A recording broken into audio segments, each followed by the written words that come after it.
Bom dia, gente, tudo bem? Hoje nós vamos falar sobre períodos compostos, que se classificam em dois tipos. Período composto por coordenação ou período composto por subordinação. Mas antes, vamos ver aqui e relembrar o que é um período simples. O período simples é aquele que tem apenas um verbo.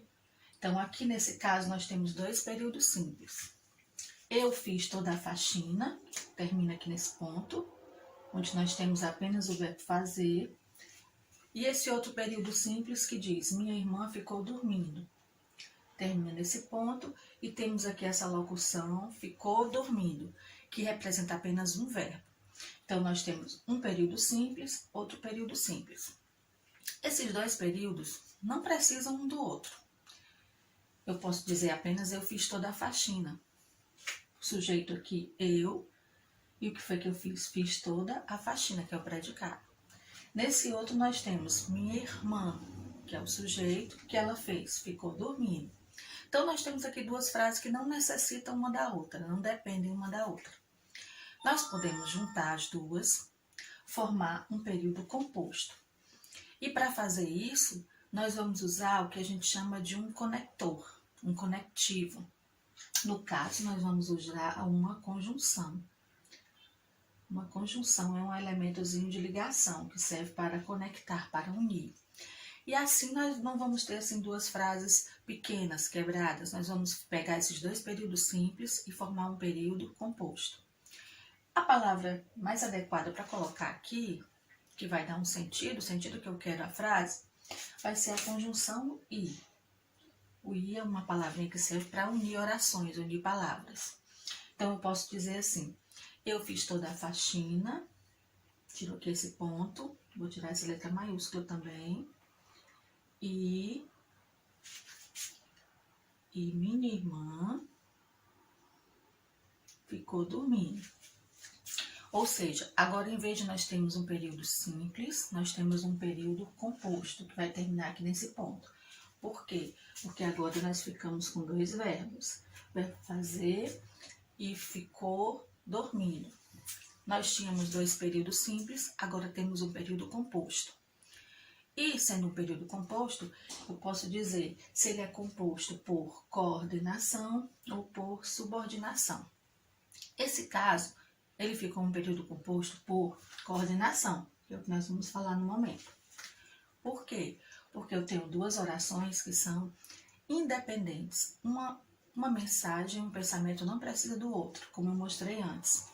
Eu fiz toda a faxina, é uma frase independente. Minha irmã ficou dormindo, é outra frase independente. Coordenação é quando você tem frases ligadas dentro do mesmo período, mas elas são independentes. Oração coordenada quer dizer oração independente. Essa oração aqui não depende dessa segunda oração. Essa aqui é uma oração independente e essa também é uma oração independente. Mas as duas foram unidas por essa palavrinha aí, que é uma conjunção, é um conectivo, e nós transformamos em um período composto.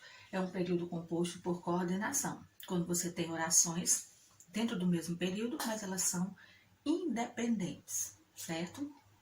Vamos ver aqui outro período. Vamos dizer que você está construindo um texto e colocou o seguinte: o Brasil flexibilizou algumas medidas. Nós temos aqui um verbo. O Brasil ainda não apresenta um número elevado de mortes por Covid. Ainda apresenta, né? Então, nós temos aqui o verbo apresentar. Então, aqui você tem um período e aqui outro período. São dois períodos simples. Mas você nota que eu tenho uma repetição aqui da palavra Brasil.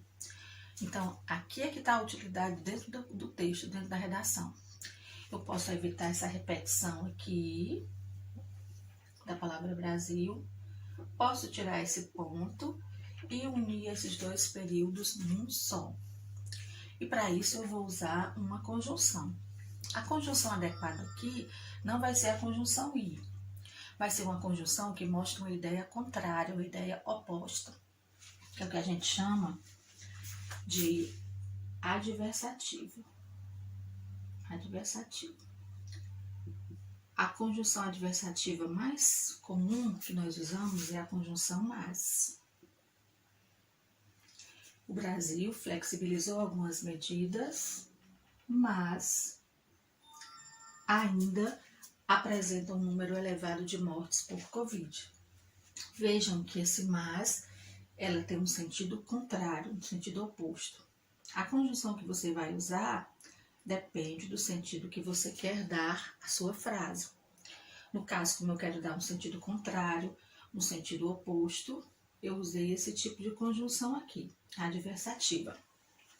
O que acontece na redação? Esse uso das conjunções para formar os períodos compostos vai ajudar também na pontuação. Vejam que quando eu uni usando a palavra mais, imediatamente eu coloquei a vírgula. Por quê? Porque toda vez que eu uso uma conjunção que indica sentido contrário, sentido oposto, de conjunção adversativa, é obrigatório o uso da vírgula antes dela.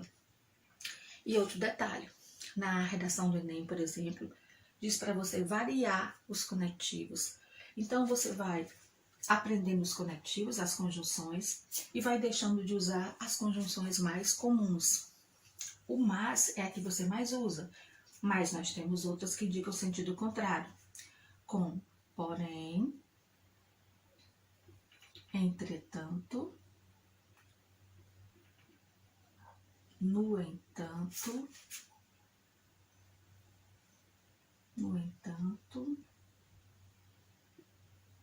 contudo, todavia. Todas essas palavras, elas representam um sentido de adversidade. São conjunções adversativas, indicam sentido contrário, sentido oposto. Vejam como vai ficar bem diferente, vai ficar bem mais formal, se em vez da conjunção mas, eu utilizar uma dessas. O Brasil flexibilizou algumas medidas, entretanto, ainda apresenta um número elevado de mortes por Covid. Vejam que com o uso do entretanto, a frase ficou mais formal. Então, o que é que você pode fazer quando está construindo o seu texto, por exemplo? Se você usou muito no seu texto a palavra mas, quando você vai passar a limpo, você pode substituir pelas outras que você conhece, que a gente quer que você aprenda, que tem o mesmo sentido, como essas que eu dei o exemplo agora. O Brasil flexibilizou algumas medidas, contudo, ainda apresenta um número elevado de mortes por Covid. O Brasil flexibilizou algumas medidas, no entanto, ainda apresenta um número elevado de mortes por Covid. E, empregando corretamente a vírgula, porque as conjunções adversativas exigem que você use a vírgula. E é isso que a gente vai ensinar para vocês. Quais as palavras, quais as conjunções em que é obrigatório o uso da vírgula. Então, aqui nós temos um período que é composto por coordenação, porque são duas orações que são independentes, e eu uni essas orações com o conectivo, entretanto, que indica a diversidade. No momento, nós vamos trabalhar apenas com as orações coordenadas, ou seja, com o período composto por coordenação.